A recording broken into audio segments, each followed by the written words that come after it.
యేసు నీవే కావాలయ్యా, నాతో కూడా రావాలయ్యా. నీ వాక్కు, నీ సన్నిధి మా జీవితములకు ఈ సమయంలో గొప్ప పెన్నిది. లోకమంతయు ప్రభువా అల్లకల్లోలమైనటువంటి ఈ పరిస్థితుల్లో మా సృష్టికర్తవు, మా పెన్నిదివి. నీవు మాతో ఉంటే క్షయత, రోగం, చీకటి, తెగులు ఏది మా దరి చేరదు. అందును బట్టి మీకు వందనాలు చెల్లిస్తూ, మా రక్షకుడా, వాక్య ధ్యానంలో మీరు మాకు తోడుగా ఉండి నడిపించుమని యేసునామం అడిగి వేడుకుంటున్నాం తండ్రి, ఆమేన్. దయచేసి కూర్చునండి. స్నేహితులారా, ఈ ఉదయకాలం చేరవచ్చిన మీ అందరికీ ప్రభు అయిన యేసుక్రీస్తు నామమున నేను నా నిండు వందనాలు తెలియజేస్తూ ఉన్నాను. దేవుడు మంచి ఆరోగ్యం, బలం, శక్తి మనకిచ్చి తన కృపలో వర్ధిల్ల చేస్తూ ఉన్నందుకే దేవదేవునికి వందనాలు. ఉదయం లేవగానే న్యూస్ చూస్తూ ఉండగానే అమితాబ్ బచ్చన్కును వాళ్ళ కుమారుడికి కూడా పాజిటివ్ అని తేలిందట. నేను అనుకున్న ఇక చాలా హైజీన్గా బ్రతుకుతారు, పెద్ద ఇళ్ళు, డబ్బు అన్నీ ఉన్నా ఏదో మరి మనం ఉన్నాము అంటే అది ఆయన కృప, ఆయన బలం, మన శక్తి, మన గొప్పతనం ఏం కాదు. ఇక్కడ దేవుడి యొక్క కృప మన మీద ఉన్నది అనుటకు బహుశా ఇంకా మనం ఆరోగ్యవంతులుగా ఉండుట ఇది ఒక రుజువు అని, అందును బట్టి దేవునికి నిండు వందనాలు తెలియజేస్తున్నాను. మీరందరూ కూడా ఆరోగ్యంతో ఉన్నారని నేను భావిస్తూ, ఈ సీజన్ చేంజ్ అవుతూ ఉంది. సో మనం ఆ వేడి నుండి వర్షాకాలంలోకి వచ్చినాం కనుక తుమ్ములు, దగ్గులు, ఈ జలుబు లక్షణాలు తప్పకుండా వస్తాయి. కాబట్టి ఎవరు భయపడొద్దు. దేవుడు మనతో ఉన్నాడు, దేవుడు మన పక్షాన ఉన్నాడు. కాబట్టి ధైర్యం దీనికి కావాల్సినటువంటి మొదట ఏదొచ్చినా మేము ఎదుర్కొంటాము అనేటువంటి ధైర్యం కలిగి ఉండగలిగితే, దేవుడు మాతో ఉన్నాడు అని మనం ఉండగలిగితే తప్పకుండా ఈ పరిస్థితులన్నిటి నుండి దేవుడు మనలను విడుదల చేస్తాడని నేను ప్రార్థిస్తూ ఉన్నాను. ఈ దినం దక్షిణ ఇండియా సంఘం యొక్క పంచాంగం అనుసరించి లేదా మన క్యాలెండర్లో నాల్మానకు అనుసరించి మనకివ్వబడిన అంశం ఏంటంటే థియలాజికల్ ఎడ్యుకేషన్ సండే, దేవుని ప్రజలను ఆయత్తపరచుట. వేదాంత ఆదివారము, దేవుని ప్రజలను ఆయత్తపరచుట అనే మాటలను మనం చూస్తూ ఉన్నాం. స్నేహితులారా, థియాలజీ, దేవశాస్త్రం చాలా పెద్ద ఆలోచన, దైవ శాస్త్రము. భారతదేశంలో మొట్టమొదట ఈ వేదాంత కళాశాలను ప్రారంభం చేసింది విలియం కేరీ గారు. వారు పోర్చుగీస్ వారి యొక్క కాలనీస్లో కలకత్తా ప్రాంతంలో ఉండగా సెరంపూర్ అని ప్రస్తుతం పిలువబడుతూ ఉంది. యాక్చువల్లీ దాని పేరు శ్రీరాంపూర్.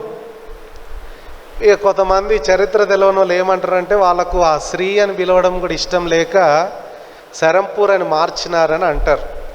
బట్ వాళ్ళ యాక్సెంట్లో ఈ సాలు, షేలు మనం పలికినంత స్పష్టంగా వాళ్ళు పలకరు. అందుకు అది రాను రాను శ్రీరాంపూర్ పోయి సెరంపూర్గా మార్చబడ్డది. మనకి ఇక్కడ కూడా ఉంటుంది ట్రిమల్గిరి. ఇంగ్లీష్లో మనం పిలిచే పదమేమో ట్రిమల్గిరి, బట్ తెలుగుకి వచ్చేసరికి అది తిరుమలగిరి. వాళ్ళు పలకడంలో, పిలవడంలో వచ్చిన సమస్య అది. ఇక్కడ సెనట్ ఆఫ్ సెరంపూర్ ఒక యూనివర్సిటీ ఉండింది. ఇది భారతదేశంలో మొట్టమొదట స్థాపించినటువంటి యూనివర్సిటీ, కాలేజ్. బహుశా ఇది ప్రారంభం చేసే సమయానికి ఇప్పుడు మనం ఏదైతే యూజీసీ అని చెప్పుకుంటున్నామో, యూనివర్సిటీ గ్రాంట్ కమిషన్, అది కూడా లేదు ఆ రోజుల్లో. డెన్మార్క్ దేశం నుండి ఫస్ట్ డిగ్రీ పట్టాలు అందించినటువంటి ఘనత ఈ సెరంపూర్ కాలేజ్కి ఉండింది. విలియం కేరీ గారు దీన్ని ప్రారంభం చేసినారు. ఇక్కడ అఫిలియేట్ అయ్యేటువంటి కాలేజెస్ ఉన్నాయి కొన్ని. మన తెలంగాణ ప్రాంతంలో హైదరాబాద్లో ఆంధ్ర క్రిస్టియన్ థియలాజికల్ కాలేజ్, చాలామందికి తెలుసు, ఏసీటీసీ అంటారు. తర్వాత శంషాబాద్లో మెననైట్ బ్రదరన్ కాలేజ్ ఒకటి ఉంది. ఈ మధ్య ఇక్కడ బేతేల్ కాలేజ్ అని ఇంకేవో 2-3 అఫిలియేటెడ్ అయినాయని వింటూ ఉన్నాం. భారతదేశంలోనే ఇంకొక ప్రాముఖ్యమైన కాలేజ్ ఏంటంటే యూటీసీ, యునైటెడ్ థియలాజికల్ కాలేజ్. ఇవి కాక ఆయా తెలుగు భాషా ప్రాధిక రాష్ట్రాలలో వాళ్ళ స్వంత లాంగ్వేజ్లో ఉండే సెమినరీస్ ఉన్నాయి. తమిళనాడులోనేమో తమిళనాడు థియలాజికల్ సెమినరీ అంటారు, గురుకుల్ ఉంది. తర్వాత కర్ణాటక థియలాజికల్ సెమినరీ. ఇట్లా ఒక్కొక్క ప్రాంతంలో ఒక్కొక్క వేదాంత కళాశాలలు ఉన్నాయి. దానికి ముందు ఎవరికి వారు డినామినేషనల్ థియలాజికల్ సెమినరీస్ ఉండేవి. డోర్నకల్లో ఒక థియలాజికల్ సెంటర్ ఉండింది, ఐక్య వేదాంత పాఠశాల అని. రామాయపట్నం బాప్టిస్ట్ థియలాజికల్ సెమినరీ అని ఉండింది. కాకినాడ బీటీ సెమినరీ అని పిలుస్తారు. రాజమండ్రి లూథర్గిరిలో కూడా ఒక థియలాజికల్ సెమినరీ ఆ దినాల్లో ఉండింది. వీరంతా కలిసి ఇక మేము ఎవరికి వారు సెమినరీస్లో చదవము, అందరూ కలిసి ఒకే దగ్గర చదవాలి, దేవశాస్త్రం అనేది అందరికీ ఒకే ఆలోచనతో నడిపించాలి అన్న ఆలోచనతో ఈ ఐక్య కళాశాలలు ప్రారంభం చేయాల్సి వచ్చింది. ఏంటి బయట మనం చూస్తాం రోజు టీవీస్లో, ఈ మధ్య ఈ ఆరాధన, శుభవార్త, ఈ ఛానల్స్లో చాలా ఈజీగా చెప్తారు, మీరు 6 నెలలు మా దగ్గరకు వస్తే మీకు ఈ థియలాజికల్ సర్టిఫికేట్ ఇస్తాం, 1 సంవత్సరం చదివితే మిమ్మల్ని డాక్టర్ చేస్తాం, 2 సంవత్సరాలు చదివితే మీకు బిషప్ ఆర్డినేషన్ కూడా మేము ఇస్తాము అనేటువంటి అడ్వర్టైజ్మెంట్స్ చూస్తూ ఉన్నాం. అంగట్లో అమ్మే సరుకులు కాదు వేదాంతం. దేవశాస్త్రం చదవాలంటే చాలా పెద్ద ఆలోచనలు, చాలా పెద్ద తలంపులతో కూడినటువంటి దేవశాస్త్రం. ఎందుకు నేను ఆ మాట అంటున్నానంటే, దేవశాస్త్రము 4 సంవత్సరాల ట్రైనింగ్. ఈ 4 సంవత్సరాల్లో మొదటి 6 నెలల లోపట ఈ బిబ్లికల్ లాంగ్వేజెస్ అంటే బైబుల్ రాయబడిన ఆదిమ భాషలు, హీబ్రూ, గ్రీకు భాషలు నేర్చుకోకపోతే బయటకు పంపించేస్తారు. ఇక ఈ భాషలు రాకపోతే బైబిల్ కోర్సు చేయడానికి అర్హత లేదు అని వాళ్ళ ఫస్ట్ ప్రైమరీ ఎలిజిబిలిటీ. మిగతా 3.5 సంవత్సరాలు దేవుడు ఉన్నాడు, దేవుడు లేడు అనేటువంటి 2 వాదనల మధ్య సంఘర్షణతో కూడినటువంటి విద్యాభ్యాసము ఈ దేవశాస్త్రం. దేవుడు ఉన్నాడు, దేవుడు లేడు. మనకు సమాజంలో అన్నీ దొరుకుతున్నాయి, అన్నీ ఉన్నాయి. దేవుడు ఉన్నాడని నమ్మేవారు ఎంతమంది ఉన్నారో, దేవుడు లేడని నమ్మేవారు కూడా అంతేమంది ఉన్నారు. అన్నే పుస్తకాలు ఉన్నాయి, అన్నే బోధలు కూడా ఉన్నాయి. కాబట్టి ఈ 3.5 సంవత్సరాలు చాలా క్లిష్టమైన సంఘర్షణతో కూడినటువంటిది దేవశాస్త్ర అభ్యాసం. ఒకవేళ ఆ పరిణతితో కూడిన ఆలోచనలు లేకపోతే మనం కూడా దేవుడు లేడనే కాడికి వస్తాం. అందుకే దేవశాస్త్రాన్ని సాధారణంగా అంత సులువుగా చెప్పరు ఎవరికి. దానికి కమిట్మెంట్ ఉండాలి, ఆలోచన విధానం ఉండాలి. అన్నిటికీ మించి దేవుని పిలుపు, ఆ పిలుపుకు తగ్గ విధేయత, ఆ ఒబీడియన్స్ కూడా ఎవరికైతే ఉంటుందో వారిని మాత్రమే దేవశాస్త్ర ఆ విద్యాభ్యాసానికి పంపుతూ ఉంటారు. కానీ ఈ దినం మనం ఆలోచన చేస్తుంది ఏంటంటే, దేవశాస్త్రము దేవుని ప్రజలను ఆయత్తపరచుట ఎవరిని? దేవుని ప్రజలను. 2 ఆలోచనలు. ఒకటి, సంఘములో స్థానిక కాపరి ఈ సిస్టమాటిక్ థియాలజీ, సాంప్రదాయతో కూడినటువంటి దేవశాస్త్ర అభ్యాసకుడై ఉండాలి. లేకపోతే వచ్చే సమస్యలు చాలా ఉంటాయి, లేకపోతే పరిస్థితులు చాలా ఉంటాయి. నేను ఒకసారి వింటా ఉన్నాను, ఒక దేవాలయానికి వెళ్తే పాస్టర్ గారు చెప్తూ హార్వెస్ట్కి పాలస్తీనా దేశాన్ని పాలు తేనెలు ప్రవహించు దేశం అని ఎందుకన్నారంటే అక్కడ పశువుల కట్ట పొదుగు ఎక్కువై పాలు పిండకుండానే కారుతూనే ఉంటాయి. తేనె ఎక్కువైపోయి ఆ తేనె ఏమంటాం దాన్ని, ఆ తుట్టలో నుండి కారుతూ ప్రవహిస్తూ ఉంటుంది కనుక ఈ దేశాన్ని పాలు తేనెలు ప్రవహించు దేశం అంటారు అని బోధిస్తూ ఉండే. నేను చాలా అది విన్నాక తెలుసుకోవాలని చాలా బుక్స్ చదివినాను. దాని అర్థం పాలు తేనెలు ప్రవహించడం అంటే పాలు పారుతాయి, అయితే వరల్డ్లో పాలన్నీ అక్కడి నుంచే వచ్చాయి. తేనె అంతగానం వస్తుంది అంటే ప్రపంచాన్ని అంతటికీ తేనె ఆ దేశం నుండే దిగుమతి చేయబడేది. పాలు తేనెలు ప్రవహించు దేశం అని ఎందుకు అనాల్సి వచ్చిందంటే ఇశ్రాయేలు దేశము చుట్టూ ఉన్న దేశము ఎడారి ప్రాంతం, పచ్చగా చెట్లు ఉండి నీళ్లు ప్రవహించే దేశము కేవలం కానాన్ ఒకటే గనుక పాలు తేనెలు ప్రవహించు దేశం అని పిలిచినారు. అంతేగాని లిటరల్గా పాలు తేనెలు ప్రవహిస్తాయని కాదు. ఈ అవగాహన కలిగి ఉండాలి. బైబిల్ ఎందుకు రాయబడింది, బైబిల్ చుట్టూ ఉన్న పరిస్థితులు ఏంటి, ఆ దినాల్లో బైబిల్ రాయబడడంలో ఆనాటి సామాజిక, ఆర్థిక, రాజకీయ, మత పరిస్థితులు ఏ విధంగా ప్రభావితం చేయగలిగినాయో మనం ఊహించగలగాలి. యేసు ప్రభువు సూది బెజ్జము నుంచి ఒంటె దూరుట సులువు అనే మాట వాడినాడు. ఇక దీన్ని పట్టుకుంటారు కొంతమంది బైబిల్ జ్ఞానం పండితులు లేని వారు. అట్టెట్లా పోతుంది సూది బెజ్జంలో నుంచి ఒంటె అని. యాక్చువల్లీ ఏంటంటే యెరూషలేం పట్టణానికి పెద్ద కంపౌండ్ వాల్, అంటే మనందరికీ తెలుసు ఆ దినాల్లో రాజ్యాలకు పెద్ద పెద్ద ప్రహారీలు ఉండేవి. ఒకటే ఎంట్రన్స్, ఎవరు పోవాలన్నా రావాలన్నా. కింద కందకాలు దవ్విబడేవి. అందులో మొసళ్ళను, భయంకరమైనటువంటి పాము జాతులను పెంచేదట.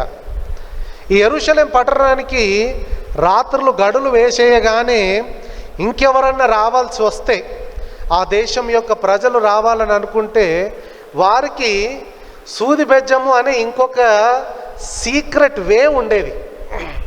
దాంట్లో నుంచి ఒంటె, గుర్రాలు, గాడిదలు, మనుషులు తప్పితే వేరే మెటీరియల్ తీసుకుపోవడానికి వీలు లేని అట్లా సామెత వచ్చింది అది. ఇక అది తెలవక వీళ్ళ బోధ ఇట్లుంటుంది, వీళ్ళ వాక్యం ఇట్లుంటుంది, అంత తప్పుడు తడకలు అని బోధించేవారు, చెప్పేవారు ఉన్నారు. నేను ఎందుకు ఆ మాట చెప్తున్నానంటే బైబిల్ అధ్యయనం చేయాలంటే ఆ దినాలలో ఉన్న పరిస్థితులను మనం మొదట అవగాహన చేసుకోగలగాల. ఆ దినం ఎందుకు ఆ మాట రాయబడింది, ఏంటి పరిస్థితి అనేది అవగాహనకు రాగలిగితేనే బైబిల్ను మనం సరిగా అర్థం చేసుకుంటాం. 2 నెలల కోర్సు కాదు ఇది, 3 నెలల కోర్సులో ఇవే ఉండవు. ఇన్స్టెంట్ ఏది పర్ఫెక్ట్ కాదు. అందుకే ఈ సెనెట్ ఆఫ్ సెరంపూర్ కాలేజెస్ని చాలా బలమైనటువంటి సాంప్రదాయ ట్రెడిషనల్ థియాలజీ అందిస్తూ ఉండినారు.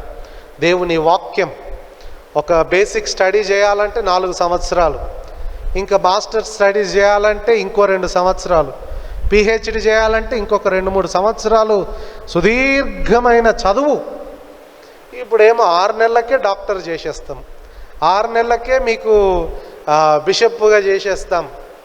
సంఘం ఉన్నా సరే లేకున్నా సరే, ఏమున్నా లేకున్నా బిషప్లు అయితే కొల్లలుగా. సంఘాల కంటే ఇప్పుడు బిషప్లు ఎక్కువైపోయినారు రాను హైదరాబాద్లో. ఇంచుమించు ఒక 3000 మంది బిషప్లు ఉండొచ్చని ఒక చిన్న సర్వే. ఎంతమంది అండి? 3000 మంది బిషప్లు. మరి వీళ్ళు ఎవరికి బిషప్లో ఏం సంగతో దేవునికే తెలవాల. పరిచర్య, ఈ దేవశాస్త్రము చాలా సుదీర్ఘమైనటువంటిది. దేవశాస్త్రం అంటే ఇంకొక ఆలోచన ఏంటంటే ఇదేదో పెద్ద మానవ మేధస్సుకు అందరిది అనే ఆలోచన కూడా రాకూడదు. ఏదో బ్రహ్మాండం ఇందులో దాగి ఉన్నది అనే ఆలోచన రాకూడదు. దేవశాస్త్రము అనే మాటలు బహుశా థియాలజీ 2 పదాల కలయిక గ్రీకులో. ఒకటేమో థియోస్ అంటే దేవుడు, లోగోస్ అంటే శాస్త్రము అనే అర్థం. దేవశాస్త్రం అంటే దేవుని గూర్చిన శాస్త్రం, దేవుని అవగాహన చేసుకోవడానికి రాయబడినటువంటి శాస్త్రము అని మనం ఆలోచన చేయాలి. ఇండియన్ క్రిస్టియన్ థియాలజీలో ఏపీ నిర్మల్ అనేటువంటి ఒక వేదాంతి ఉండినాడు.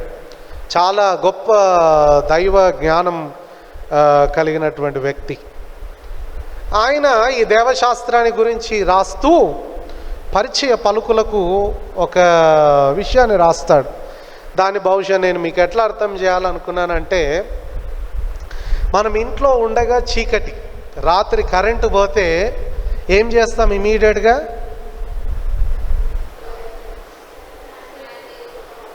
క్యాండిల్ వెలిగేయడానికో లేకపోతే ఇంకేదో చేయడానికి ప్రయత్నం చేయాల. ఈ ప్రయత్నం చేయాలంటే ఫస్ట్ మనం చేసే పని టెక్నికల్గా, ఇప్పుడంటే సెల్ ఫోన్లు వచ్చినాయి, ఇంతకుముందు దీపం వెలిగియాలంటే అగ్గిపెట్టెలు, టార్చ్ లైట్, అవి దొరకాలంటే మన ఇంట్లో ఒక దగ్గర ఉంటాయి. అవి పలానా అక్కడ సెల్ఫ్లో ఉంటాయి. ఇప్పుడు అక్కడికి రీచ్ కావాలంటే చీకట్లో కూడా ధనాధన అడుగులు వేసుకుంటూ వెళ్ళిపోతామా? ఏం చేస్తాం? దేన్ని?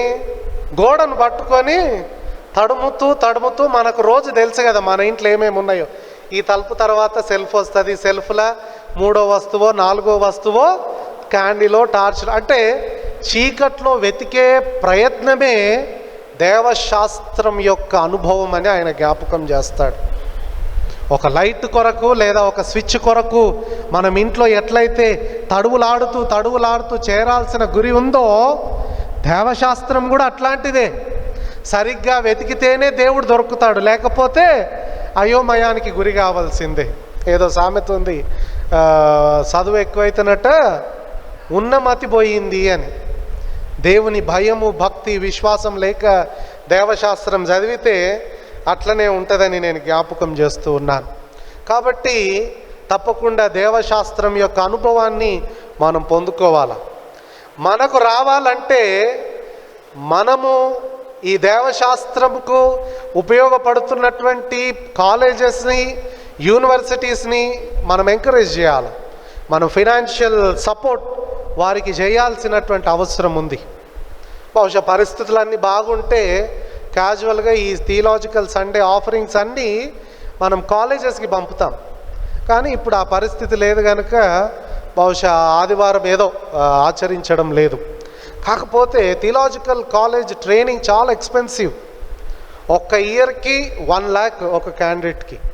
అంటే 4 సంవత్సరాలు చదవాలంటే ఇంచుమించు ఒక 4 లక్షల ఖర్చు. మనకు 60,000 కడితే 20,000 కడితే డాక్టరేట్లు ఇచ్చేస్తున్నారు. బేసిక్ స్టడీసే 1 lakh మన సిస్టమాటిక్ థియాలజీ. కాబట్టి ఆ కోవలో ఈ దినం మనం థియలాజికల్ ఎడ్యుకేషన్ కొరకు ఆదివారంగా ఆచరిస్తూ ఉన్నాం. స్నేహితులారా, దేవశాస్త్రం అంటే ఇంకేంటో పెద్ద ఆలోచన కాదు. కానీ మత్తయి సువార్త 7వ అధ్యాయము 24వ వచనములో యేసు ప్రభు నోట నుండి వచ్చినటువంటి మాటలను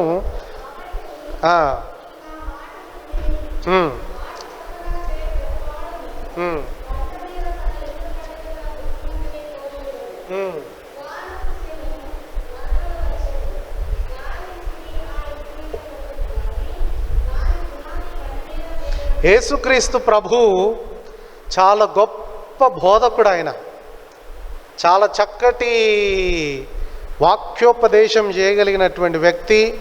పరిస్థితులకు అనుగుణంగా ఆయన మానవులను ఎక్విప్ చేయగలిగినటువంటి జ్ఞానవంతుడు. బహుశా ఇశ్రాయేలు ప్రజల కాలంకి వచ్చేసరికి, యేసుక్రీస్తు జీవించే ఈ కాలంకి వచ్చేసరికి ఇశ్రాయేలు ప్రజలు చెరకు కొనిపోబడ్డారు. ఎక్కడికి? నెబుకద్నెజరు బబులోను చెరకు కొనిపోబడ్డారు. బబులోను దేశము ఇంచుమించు సిరియా దేశం. మనకు బైబిల్లో అరామీ అనే మాట వాడబడి ఉంది. నా తండ్రి నశించుచున్న ఆరామి దేశస్థుడు అనే మాట బైబిల్లో ఉంది. కింద సిరియా అనే మాట వాడినారు, అరమేయిక్ భాష. యేసుక్రీస్తు జీవించే కాలానికి ఇశ్రాయేలు ప్రజలంతా ఈ అరామిక్ భాష, అరమేయిక్ ప్రాంతానికి చెరకు కొనిపోబడ్డారు. పోయేసరికి అక్కడ హీబ్రూ భాష మాట్లాడడం వీళ్ళు మర్చిపోయినారు. మర్చిపోయేసరికి వారికి ఈ హీబ్రూ భాష తప్పితే అరమేయిక్ భాషలో బోధించగలిగిన పండితులు ఎవరు లేరు ఆ దినాల్లో. అందువల్ల ఇంచుమించు ఒక 70 మంది హీబ్రూ పండితులు ఈ నెబుకద్నెజరు దేశానికి తీసుకొని వెళ్ళి అక్కడ ఈ బైబిల్లో ఉన్నటువంటి కొన్ని భాగాలను ట్రాన్స్లేట్ చేసినారు. దానిని సెప్టువజెంట్ అని పిలుస్తారు. మీరు ఎప్పుడన్నా గూగుల్లో సర్చ్ చేయొచ్చు సెప్టువజెంట్ అంటే ఏంటి అనే మాట. 70 మంది పండితులు ట్రాన్స్లేట్ చేసిన భాగాన్ని సెప్టువజెంట్ అని పిలుస్తారు. వీళ్ళు ఏం చేసినారంటే ఈ బోధలతో పాటు మనం ఇప్పుడు వాడుతూ ఉన్న ఈ పాత నిబంధన గ్రంథాలతో పాటు అపోక్రిఫ అని మనం పిలుస్తాం. కాథలిక్ ట్రెడిషన్లో వాడే బైబిల్ మనకంటే ఇంచుమించు ఒక 6-7 పుస్తకాలు వాళ్ళకి ఎక్కువ ఉంటాయి. ఈ అపోక్రిఫ బైబిల్ను కూడా పనిలో పనిగా ట్రాన్స్లేట్ చేసి పడేసినారు. మళ్ళీ వీలవుతుందో కాదో అనో లేకపోతే ఏదే ఆలోచనతోటో కానీ ట్రాన్స్లేట్ చేసేసరికి ఈ తప్పుడు బోధ ఇశ్రాయేలు జాతిలో భయంకరంగా మొదలైపోయింది. అపోక్రిఫాలో ఉన్నటువంటి మాటలు నేను ఒకసారి ఎక్కడో చదివినాను. ఏంటంటే ఎవరికన్నా దయ్యం పడితే ఆ అపోక్రిఫ బైబిల్లో ఉంటుంది, మీకు ఎప్పుడన్నా దొరికితే చూడండి. బారాకు బుక్ అని ఉంటుంది ఒకటి. బారాక్ ఎవరంటే బహుశా యెషయ్యాకు దగ్గర ఉండే రైటర్. బైబిల్లో ఉంటుంది ఆయన పేరు బారాకు అని. ద బుక్ ఆఫ్ బారాక్ అని అపోక్రిఫాలో ఉంటుంది. ఆయన ఏమని రాశాడంటే ఎవరికైనా దయ్యం పడితే చెరువుకు పోయి పలానా రకపు చేప దొరుకుతుంది, ఆ చేపను తెచ్చి మెయిన్ పార్ట్స్ అన్ని వండి అందులోకెళ్ళి నూనె తీసి మనిషికి రాస్తే దయ్యము ఆ రోగాలన్నీ పోతాయి. ఇట్లాంటి బోధ ఉండింది. ఇశ్రాయేలు ప్రజల కాలంకి వచ్చేసరికి కూడా అటువంటి బోధ మొదలైపోయింది. అందుకే యేసు ప్రభు ఆ ధర్మశాస్త్రపు సాంప్రదాయపు ట్రెడిషన్స్కి గొప్ప భాష్యాన్ని చెప్పడానికి ప్రయత్నం చేసినాడు. అదే 5వ అధ్యాయము 17వ వచనములో యేసు ప్రభు బోధిస్తూ ఉండగా, వాక్యాన్ని ప్రజలకు తెలియపరుస్తూ ఉండగా ప్రజల మనసుల్లో మెదులుతూ ఉన్న ఒక పెద్ద సందేహం. చదవండి. ధర్మశాస్త్రమునైనను ప్రవక్తల వచనములనైనను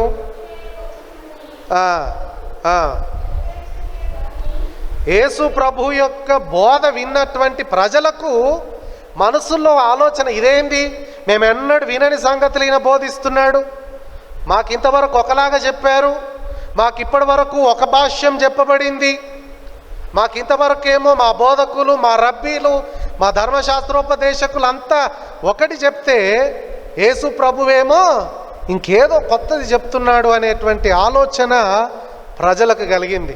యేసు ప్రభు ఎటువంటి వాడంటే మనం అప్పుడప్పుడు అంటాం, ముఖం చూసి మనసులో ఏమున్నదో చెప్పగలుగుతామని మనం అనుకుంటాం, కానీ ఆయన మన ముఖం చూడకుండా మన మనసులో ఏమున్నదో పసిగట్టగలిగినటువంటి జ్ఞానవంతుడు, పండితుడు. అక్కడ ప్రజలంతా కూర్చొని వాళ్ళకు బోధ చేస్తుంటే వాళ్ళ మనసులో రగిలిన ప్రశ్నకు జవాబు, నేను ధర్మశాస్త్రమునైనను దేని కొట్టివేయుటకు కాదు, పరిపూర్ణంగా నెరవేర్చుటకే అని ఈ 5, 6, 7 అధ్యాయాల యొక్క ఒక గొప్ప బోధ ఆయన చేసి, ఈ మాటల ప్రకారము వినినవాడు బండమి అని మసీదుకు పోయి అరబ్బు నేర్చుకోవడానికి ఫస్ట్ ప్రయారిటీ ఇస్తారు వాళ్ళు. ఎవరైనా సరే అరబ్బు నేర్చుకోవాల్సిందే. ఇప్పుడంటే తగ్గిపోయింది, ఎక్కడ కనబడతలేరు, కానీ నేను చిన్నప్పుడు చూసేది. మేము 7th, 8th ట్యూషన్స్కి పోయే టైంకు చిన్న పిల్లలు 3 సంవత్సరాలు 4 సంవత్సరాల పిల్లలు కూడా బుక్కులు పట్టుకొని అరబ్బు నేర్చుకొని పోయి మళ్ళీ వచ్చి వాళ్ళు డబ్బు రొట్టెలు అమ్ముడు, ఆ పనులు ఈ పనులు చేసేది.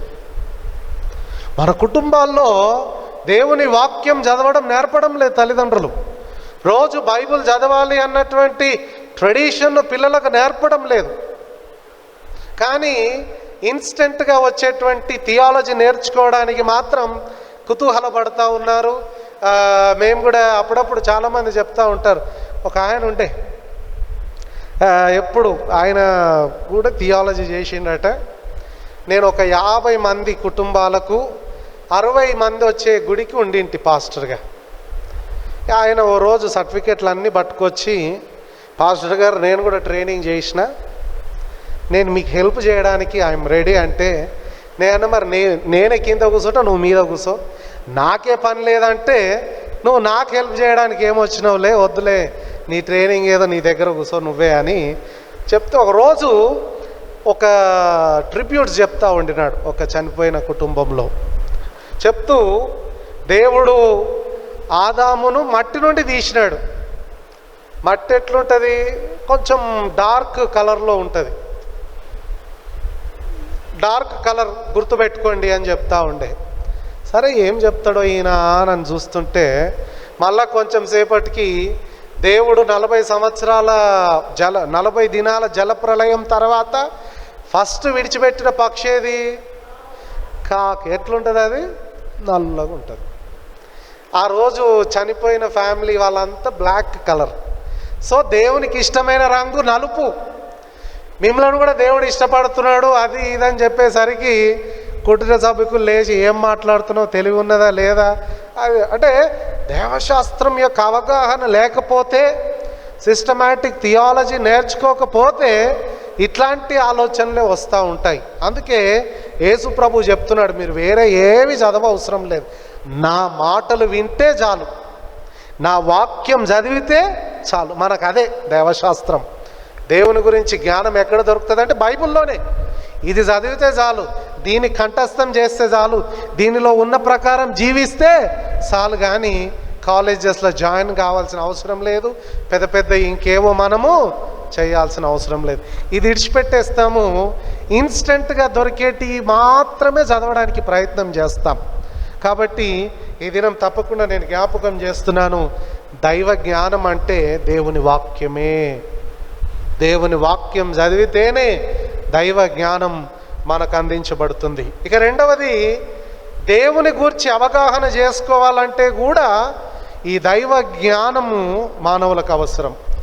చదువుబడినటువంటి పాత నిబంధన పాఠము ద్వితీయోపదేశ కాండము 6వ అధ్యాయము మొదటి 17 వచనాలు చదవండి. మొదటి వచనం.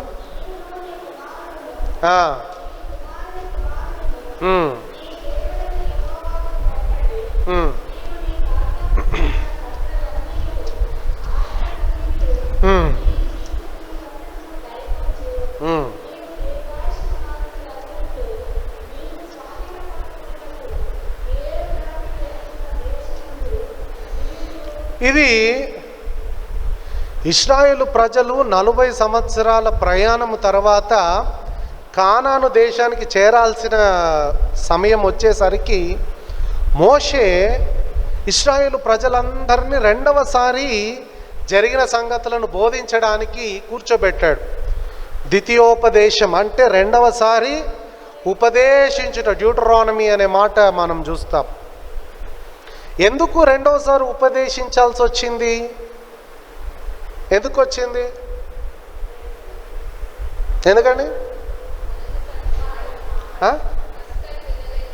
వినలేదు. ఓకే, ఇంకా ఇది టెక్నికల్ ఆన్సర్. వాళ్ళ జీవితాలను బట్టి, వారు దేవుణ్ణి శోధించుటను బట్టి, దేవుని మాట వినకపోవుటను బట్టి ఐగుప్తులో బయలుదేరిన ఏ ఒక్కరి కాలు కూడా దేవుడు కానాను దేశంలో అడుగు పెట్టనీయాలి, ఇంక్లూడింగ్ మోజెస్ ఆల్సో. మోషేను కూడా దేవుడు అడుగు పెట్టనీయాలి. అక్కడికే లేదు చూడు, ఇదిగో ఇది పిజ్గా కొండ, ఇక్కడ నుంచి కనబడేదంతా కానాను దేశం, చూసుకో నువ్వు ఇక్కడనే, ఇక నువ్వు పోవాల్సింది డైరెక్ట్ ఆ యెరూషలేముకే కానీ ఈ యెరూషలేముకు కాదని దేవుడు కానానుకు బయలుదేరిన ఏ ఒక్కరిని అడుగు పెట్టనీయలే. వాళ్ళు మర్చిపోయినారు ఐగుప్తులో నుంచి ఎట్లా వచ్చామో, 40 సంవత్సరాలు దేవుడు ఏమేమి కార్యాలు చేశాడో ప్రజలు మర్చిపోయినారు. దేవుడు అంటే మామూలుగానే, ఇక లోకంలో అందరూ చెప్పుకుంటారు దేవుడు.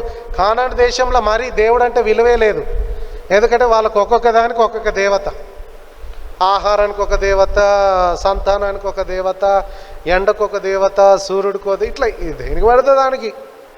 కాబట్టి దేవుడు మోషేకి చెప్తున్నాడు, మళ్ళీ వాళ్ళకు బోధ ఏరు దాటు అంటే ఈ 40 దినాల ప్రయాణము యోర్దాను నది, యోర్దాన్ నది దాటితే ఇక కానాను దేశం. కాబట్టి అటు దాటారా మళ్ళీ నీ మాట వినకపోతుండొచ్చు.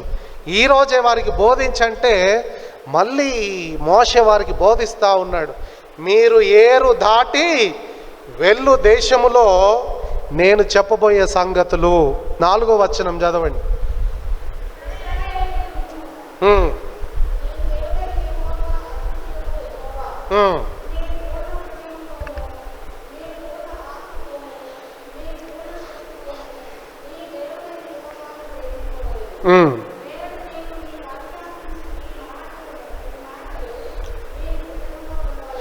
నీ హృదయములో ఉండవలెను. హృదయం చాలా చక్కటి మాట. హీబ్రూలో లెబ్ అనే మాట వాడినారు. హృదయం మనం హార్ట్ అని ఏదైతే పిలుస్తున్నామో లెబ్ అనే మాట వాడినారు. లెబ్లో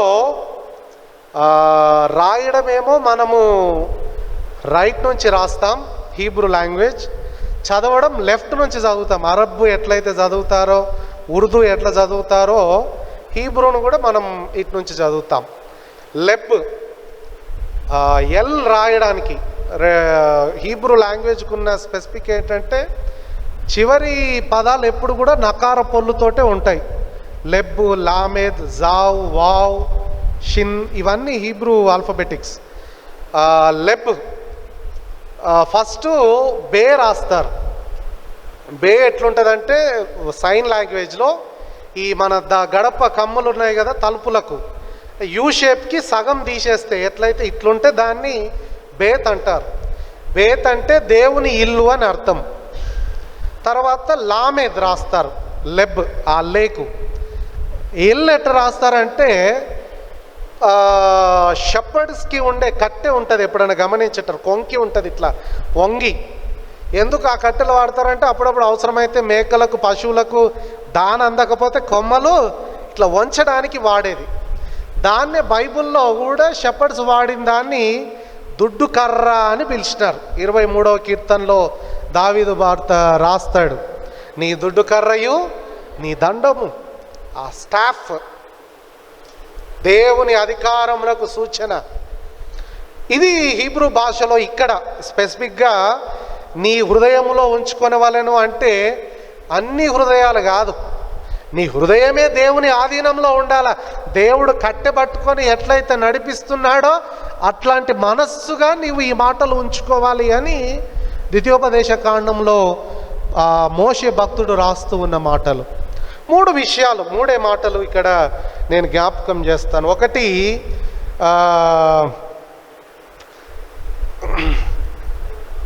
13వ వచనం చదవండి.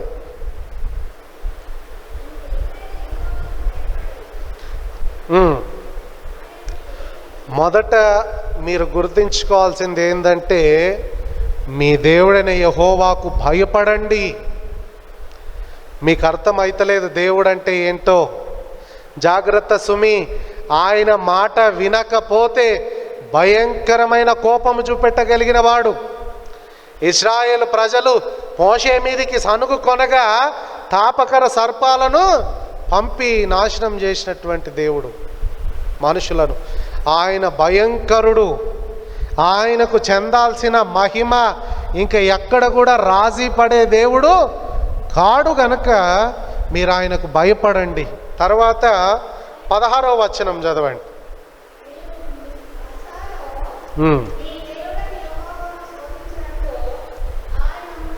రెండవ మాట, శోధించకూడదు మీ దేవుడిని. వీళ్ళు ఎక్కడ పడితే అక్కడ దేవుని శోధిస్తూ ఉన్నారు. నీళ్ళు లేకపోతే నీళ్ళకు శోధిస్తున్నారు, ఆహారం లేకపోతే ఆహారానికి శోధిస్తున్నారు, ఆహారం ఇస్తే మాంసం కోసం కూడా శోధిస్తూ ఉన్నారు. ఎంత భయంకరమైనటువంటి మాంసం కావాలని కూడా దేవుణ్ణి అడిగేదేనా? మనం ప్రార్థన చేస్తే ఏమని చేయాలా? మా అనుదిన ఆహారము మాకు ఈ ప్రభువా అని ప్రార్థన చేయాలి. అంతేగాని నాకు పిజ్జానే కావాలా, నాకు బర్గరే కావాలా, బిర్యానీయే కావాలని ప్రార్థన చేస్తామా? కనీసం తిననీకి ఆహారము లేని ప్రజలు ఇంకా బ్రతికి ఉన్నారు అన్న సంగతి మనం గుర్తించాలా. మనం ఆహారం తినే సమయంలో, ఆహారం కొరకు ప్రార్థన చేసే సమయంలో జాగ్రత్తగా వినండి. తిననీకి ఆహారము దొరకని ప్రజలు కూడా ఉన్నారు. ఎక్కడో ఆఫ్రికన్ కంట్రీస్లో అనుకుంటా, బహుశా ఈ ఒండ్రు మట్టి దొరుకుతుంది కదా, ఏదో ఏమంటాం, ముల్తాని మట్టిగా వాడే, అది తిని కడుపులు నింపుకునే జాతి ఇంకా ఉంది. ఆహారం లేక కరువు కాటకాలతో అల్లాడిపోతూ ఉన్నటువంటి జనాంగము లోకంలో ఉండగా దేవుడు వీరికి ఆహారము మన్నాను కురిపిస్తుంటే, చవిచారము లేని ఈ అన్నం మాకు వెక్కసమాయనని దేవునితో శోధిస్తూ ఉన్నారు. ఎడారిలో నడుస్తూ ఉండగా మారా దగ్గరికి వచ్చేసరికి నీళ్ళు కనబడ్డాయి చాలా రోజులకు. పాపం నీళ్ళని పరిగెత్తుకొని పోయి తాగేసరికి ఏమైపోయినాయి, నీళ్ళన్నీ చేదైనాయి. వెంటనే మోషే మీదకి సనుగుతున్నారు, నీళ్లు లేక చనిపోవడానిక మమ్మల్ని ఇక్కడికి తెచ్చింది అని. దేవుడు 10 తెగుళ్ళు రప్పించినప్పుడు ఆయన శక్తిని మర్చిపోయారు. ఆకాశం నుండి మన్నాను కురిపిస్తూ ఉండగా ఆయన శక్తి మర్చిపోయారు. ఎక్కడ నా బిడ్డలకు ఎండ దెబ్బ తాకుతుందో అని ఆయన సూర్యుడికి అడ్డుగా నిలిచి వీరిని నడిపిస్తున్నటువంటి శక్తిని మర్చిపోయారు. రాత్రులు చీకట్లో ఎక్కడ ఉంటారో అని మేఘస్తంభము అగ్నిస్తంభముగా వారి పాలెమంతయు దగదగలాడు వెలుగుతో నింపబడి ఉన్నటువంటి సర్వశక్తి గల దేవుడు మాతో ఉన్నాడు అన్న సంగతి మర్చిపోయారు. ఎన్ని దీపాలు పెడితే ప్రజలకు వెలుగు కావాలా? మనకిప్పుడు కరెంటు లేకపోతే ఈవెన్ ఎమర్జెన్సీ లైట్ పెట్టుకున్న మనసు ఒప్పదు కదా, అంత గుడ్డిగా కనబడుతుంది. ఎంత భయంకరమైన పరిస్థితులకు వచ్చేసినామంటే పట్టపగలు కూడా ట్యూబ్ లైట్ వేసుకోకపోతే చదవలేనంత శక్తిహీనులం అయిపోయినాం. మా నాయనమ్మ చిన్నప్పుడు నాకు బాగా గుర్తు, అప్పుడు ఇంత పెద్ద అల్మరాసు ఇవేవి లేవు, పెద్ద పెద్ద కుండలు ఉండేవి ఇంట్లో. చీకటిగా ఉండేది, ఏదో ఒక చిన్న బల్బ్ ఏదో ఉండేది. మేము ఎంత వెతికినా మాకు ఏ వస్తువు దొరికేది కాదు. మా నాయనమ్మ ఇప్పుడు చక్కెర తీయాలని చేయి పెడితే ఒక్కటే దెబ్బకు చక్కెర తీసేస్తుండే. టీ పొడి కావాలని చేయి పెడితే టీ పొడి తీసేది. మేము తడిమిన కళ్ళు ఇంత పెద్ద చూసినా ఆ వస్తువులు ఏవి కనపడేది కాదు. మా ఇంచుమించు 98 సంవత్సరాలకు చనిపోయింది మా నాయనమ్మ. చనిపోయే వరకు కూడా అద్దాలు పెట్టకుండా బైబిల్ చదివేది. ఎంత శక్తి దేవుడు వారికి ఇచ్చినాడు, ఎంత గొప్ప వెలుగు దేవుడు ఇశ్రాయేలు ప్రజలతో వస్తే వారు దేవుని శోధిస్తూ ఉన్నారు. అందుకే మోషే చెప్తున్నాడు, జాగ్రత్త, మీ పితరులు మస్సాలో శోధించినట్లు మీరు ఆయనను శోధించకూడదు. ఇక 3వ సంగతి అక్కడే 21వ వచనం.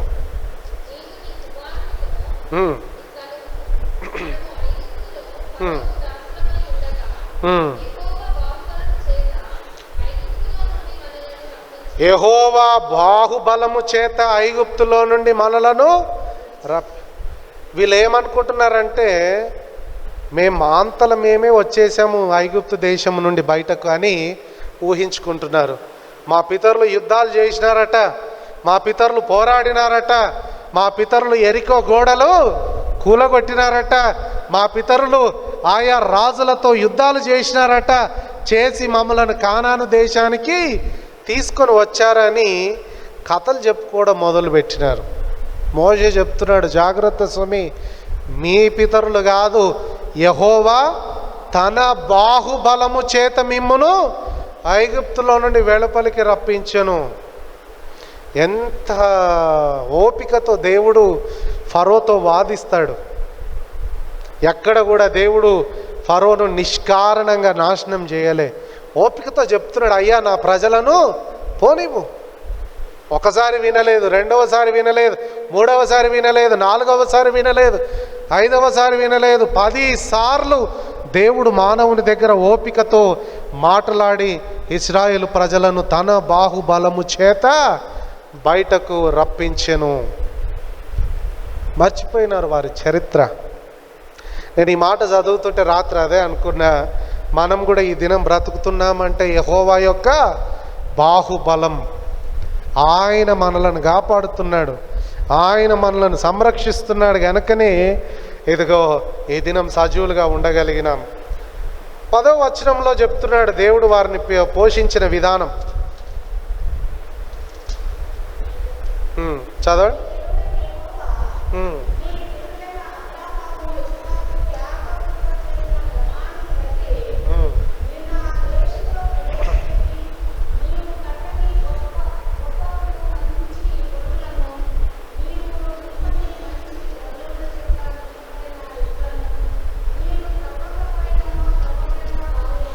ఇది కానాను దేశం ఎంటర్ అయినాక జరిగేది.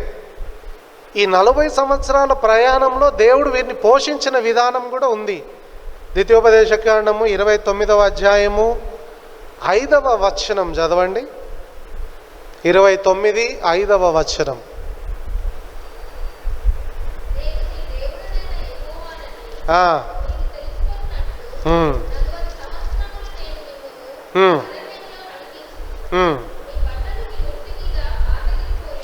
మీ బట్టలు మీ ఒంటి మీద.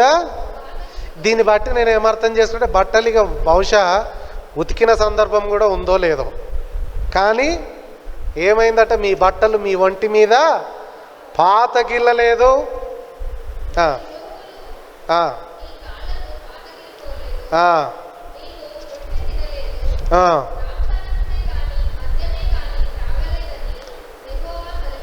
ఇవేవి చేయకున్నా దేవుడు మిమ్మల్ని నడిపించి పోషించినాడు. చాలామంది మనం చూస్తూ ఉన్నాం ఈ లాక్డౌన్ పీరియడ్లో నడుచుకుంటే పోయిన వాళ్ళ కాళ్ళు కదా చాలా భయంకరంగా జాగినాయి. ఇప్పుడు ఇంత డెవలప్ రోడ్లు అన్నీ ఉండగా కూడా నడిస్తే వాళ్ళ కాళ్ళు అంత భయంకరంగా తయారైతే 40 సంవత్సరాలట మీ చెప్పులను మీ కాళ్ళను పాతగిల్లలేదు. ఎంత గొప్పగా దేవుడు వారిని నడిపిస్తే మర్చిపోతూ ఉన్నారు. అందుకే మోషే దేవుని గురించి మీరు తెలుసుకోవాలంటే ధర్మశాస్త్రాన్ని చదవాలా. ఎట్లా చదవాలా, ఈ ఆజ్ఞలన్నీ మీ పిల్లలకి ఎట్లా గుర్తుపెట్టుకోవాలంటే అక్కడే రాస్తూ ఉన్నాడు. ద్వితీయోపదేశకాండము మనం చదువుకున్నటువంటి 6వ అధ్యాయము 4వ వచనములో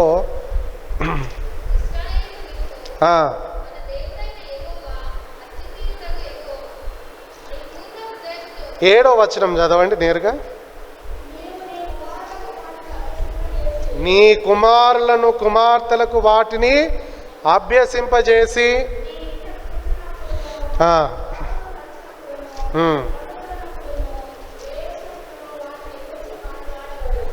ఎప్పుడు దేవుని వాక్యమే మన లోపట ఉండాలా.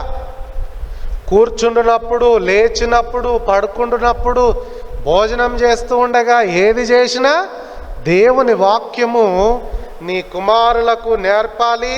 వాళ్ళ చేతికి వాటిని కట్టాలి. వారికి ఇంకేమంటారు, వారి కన్నుల నడుమ బాసికాలుగా కట్టాలి. నీ ఇంటి ద్వార బంధముల మీద గవునుల మీద రాయవలెను. హెబ్రోన్ చర్చెస్ పోతే ఇదే వాళ్ళకు ఎందుకు గోడల మీద రాస్తారంటే ఈ మాటలు బేస్ చేసుకొని గోడల మీద, కిటికీల మీద, తలుపుల మీద ఎక్కడ పడితే అక్కడ దేవుని వాక్యం రాస్తారు. రాయడం వాళ్ళ అలవాటు, నేను తప్పనట్లేదుగా. రాయడం ఒక్కటే కాదు, పాటించడం కూడా ముఖ్యం. మన హృదయం అనే పలకల మీద రాసుకోవాలా. దేవుని వాక్యం అనుక్షణం చదవగలిగి అవపోసన పట్టగలగాల. బైబిల్లో ఫలానా ఉన్నది అంటే ఇక్కడ ఉన్నది అని మనం చెప్పగలగాల.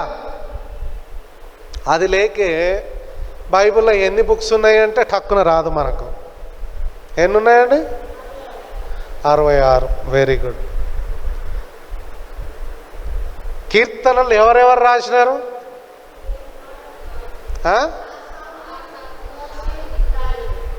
ఇంకా కోరాహు కుమారులు, ఇంకా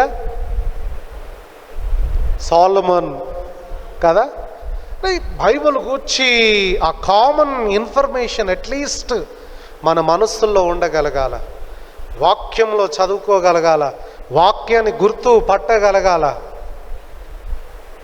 ఏదన్నా ఏడున్నదని మనకిష్టమైంది నిద్రలకెళ్ళి లేపినా తక్కువన చెప్పేటట్టు వాక్యం మన జీవితాల్లో అట్లుండాలని మోషే ఇశ్రాయేలు ప్రజలకు జ్ఞాపకం చేస్తున్నాడు.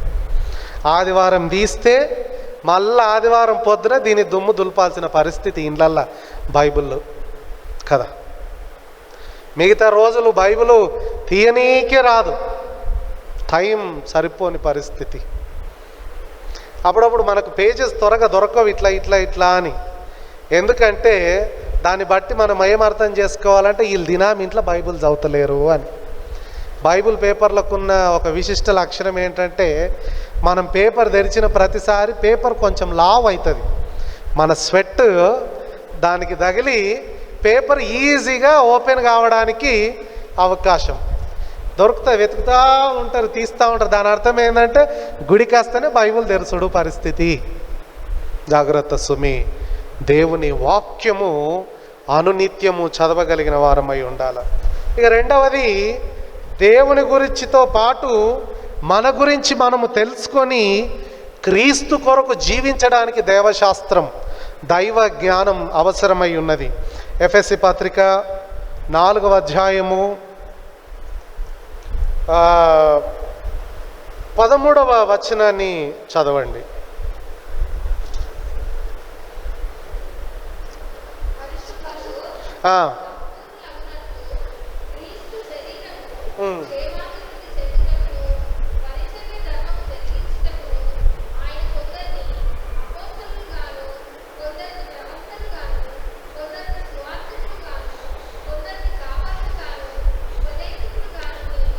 ఈ పరిచర్య మరియు క్రీస్తు శరీరము క్షేమాభివృద్ధి చెందుటకు ఆయన కొన్ని కేటగిరీస్ని ఎన్నుకున్నాడు అని బైబిల్లో ఉంది.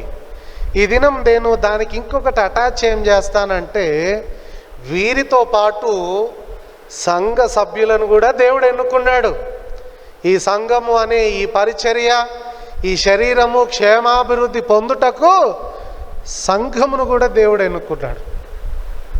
చూజన్ పీపుల్, ఇశ్రాయేల్ ప్రజలు, ప్రత్యేకించబడిన జనాంగం, ఆడియంట్ పీపుల్, అభిషేకించబడిన జనాంగం. అంత మాత్రమే కాకుండా కొత్త నిబంధనలో పౌలు చెప్తాడు, ఇది స్వరక్తమిచ్చి సంపాదించుకొనిన సంఘం. ఊరికే కాదు నిన్ను నన్ను ఎన్నుకున్నది క్రైస్తవులుగా, ఏదో గుడికి వచ్చి పోనీకో లేకపోతే ఇంకేదో చేయనీకో కాదు దేవుడు నిన్ను నన్ను ఎన్నుకున్నది. ఎక్కడ పడితే అక్కడ క్రీస్తుకు శరీరము క్షేమాభివృద్ధి చెందడానికి మనం ఏం చేయాలట? 12వ వచనము, అక్కడే 12వ వచనం చదవండి. మనమందరము విశ్వాస విషయంలోనూ